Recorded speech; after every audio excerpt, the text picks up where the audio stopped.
ቤተሰብ እንዴት ናችሁ? ደህና ናችሁ? እኔ እግዚአብሔር ይመስገን ደህና ነኝ። አያችሁ እነዚህ ልጆች ማለት ነው የሆነ ለመናገር እኔ በጣም ደስ ብሎኛል ሃይሚ ስለመጣች ቅድሜ ማለት ነው። ነገር ግን ሃይሚ ቡርኬን ለማናደድ ማታረጎ ጥረት የለም ማለት ነው። ገባችሁ አይደለ?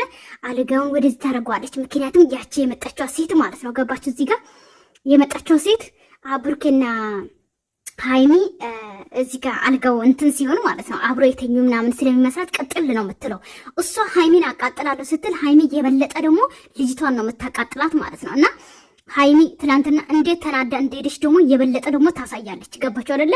ሃይሚ የእውነት የሆነ እንዴት ነው እርጉዝ ናት ብላ ምናምን የሆነ ቦታ ስትሰጣት አናቷ ላይ ፊጥ ማለት ነው ፈለገችው። ገባችሁ? መጀመሪያ ጽዳት ይቀድማል።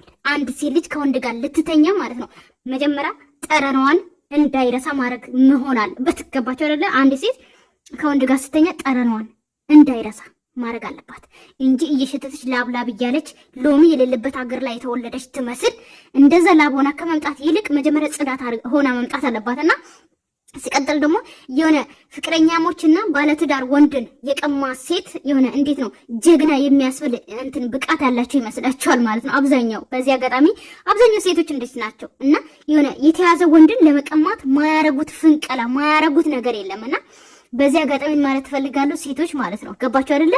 ሃይሚን ሳያከብር አንቺ ጋር መጥቶ ካንቺ ጋር ስለተኛ ወይም ደግሞ አንቺን ወድሻለሁ ብሎ አንቺን ስላንከባከበሽ ወይም ደግሞ ሃይሚን ትቶ ወይ ሚስትም ሆነች ፍቅረኛም ኖሮት እነሱን ትቶ አንቺ ጋር ስለመጣ ብቻ ባለትዳር ወንድና ፍቅረኛ ያለው ወንድ አንቺ ጋር ስለመጣ አንቺን ይወድሻል ማለት አይደለም። ገባሽ አይደለ? እሷን ያላከበረ እሷን ያልወደደ አንቺን አይወድሽም። ነገም አንቺን ጥሎሽ ሌላ ሴት ጋር ነው የሚሄደው። ስለዚህ መጀመሪያ ራሳችሁን አስከብሩ እናንተ ወራዳዎች ማለት ነው። ሴቶች አብሶ ፍቅረኛ ያላችሁ ወንድ የምትወስዱና ባለትዳር ወንድን ለመቀማት የምትሮጡ ሴቶች ወራዳዎች ማለት ነው። ራሳችሁን አስከብሩ መጀመሪያ ማለት ነው። እና እንግዲህ ሃይሚ እንዴት እንደምታቃጥላት የምሬ ነው አብረን እናያለን። ኦኬ ለጥፋት ያመጣው አይደለ? ነገር ግን ሃይሚ ጥፋተኛ እንደሆነች ነው እያሰበ ያለው ማለት ነው። ገባችሁ? እኔ በጣም ነው እንትን ያለኝ እንደዛ መታ ይቅርታ በላ የሆነ እንዴት ልበላችሁ የሆነ በጣም ታጋሽ ስለሆነች እንደው መምታት ሲያንስ ነው ስለመታት እየተቆጣ ነበረ። ገባችሁ አይደለ?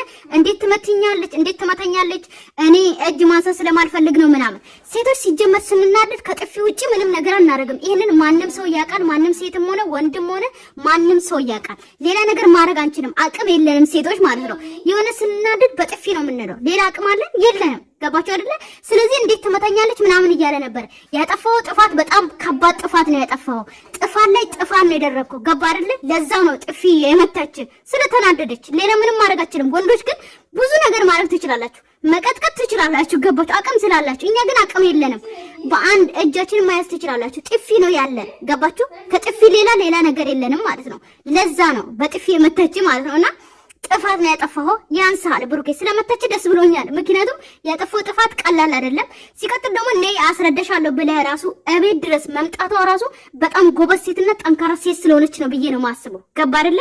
እኔ ብሆን አልመጣም። እንደዛ አጥፍተ ጠርተ ለመነጋገር ነይ ስትላት ስለመጣች ማመስገን ነው ያለብህ። ገባ አይደለ? ስለዚህ እኔ ምንም አልፈልግም። ሰላም ነው በቃ ሰላም ማትፈልጊ ሰው ስለሆነ የማን ሰላም ጠፍቶ የማን እንትን ይላል ማለት ነው። ብሩኬ የሷን ሰላም አሳጥተ እንደው ጎበዝ ሆነ አንተ ጋር ስለመጣች አመሰግናለሁ ብለህ መቀበል እያለብህ ማለት ነው። እንደው የማን ሰላም ጠፍቶ የማን ሰላምን አጥፍተ ነው ሰላም ልሰጥ የምትፈልገው ማለት ነው። ገባ አይደለ? ስለዚህ ሰላም ነው ማሳጣት ያለባት እንደውም ሃይሚ ማለት ወይኔ እናንተ ቤተሰብ የምሬ ነው። በጣም ነው እንትን ያልኩት ማለት ነው። ሙሉ ቪዲዮ ገብታችሁ ብታዩ ምን ይመስላችኋል? ሃይሚ ቤት ማለት ነው ሙሉ ቪዲዮ ይሁንና ማለት ነው ፈታ ነው የምትሉት። እንደዚህ ብላተኛ ሆኖ እንደዚህ ማለት ነው ማቃጠል። ገባችሁ አይደል? በእናንተ ህይወት ውስጥ የሆነ ወንድ መጥቶ ጥፋት ሲያጠፋ ማለት ነው እንደዚህ ነው ማቃጠል። ገባችሁ? ተናዳችሁ ምናምን ዞር ከማለት ውጪ እርር ማድረግ። ገባችሁ አይደል? ሃይሚ ወንድ ናት። እግዚአብሔር ነው የምላችሁና ባይ ሰላማችሁ ይዘልኝ።